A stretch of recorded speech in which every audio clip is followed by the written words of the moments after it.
Bag ko. Wait. Say hi. Hi! Dali, hi, dali. Vlog ko to. So guys, nandito kami. Papunta kami Si Jalika. Ando, nagkaon pa. Punta kami ng ilog ngayon. Kasama ko ang mga batang makukulit.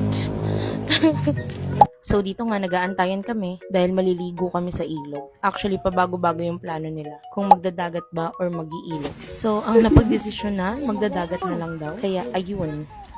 So nagbago yung kanilang plano, hindi na kami mag-iilog. So pupunta na kami ng dagat. Hi. Si Tita Nilid, Tita Yuli doon yung nilubing na si Tati. Nauta si Tita Nilid na ganyan. Dito sa Leyte, ito yung puntahan nilang dagat. Libre lang dito and walang bayad. Except na lang dun sa mga cottage na i-rent ninyo. Hi! Grabe ang saya ng probinsya. Napaka-relaxing ng vibes.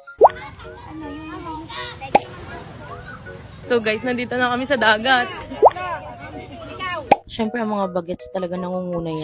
Swimming na yung mga person na yan. At eto nga, itutour muna ako dito ni Ma'am Shilando. And magpapanggap daw ako na pamangkin niya. So, pakinggan niyo.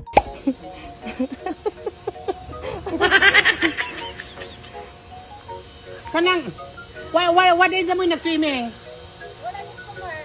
Na ako'y pamangkin ba? Gusto mo tanaw din na kay basin maplanin sa mag-booking. Baka sinista galing to sa ibang bansa. Ngayon, titingin ka na. Nga pala, may resort nga din pala doon. So, kung gusto nyo rin i-rent, pwede. Dahil pag probinsya, ang hirap maghanap ng mga venue. Tapos, ang ginagawa ko lang dito, ganyan. Hindi na ako nag-swimming. And, nag-take na lang ng mga videos for the memories. Tapos, dito dumaan yung mag-ice cream. And, syempre, lahat ng mga bata, bet na bet. So, thank you Kuya Janji sa libre.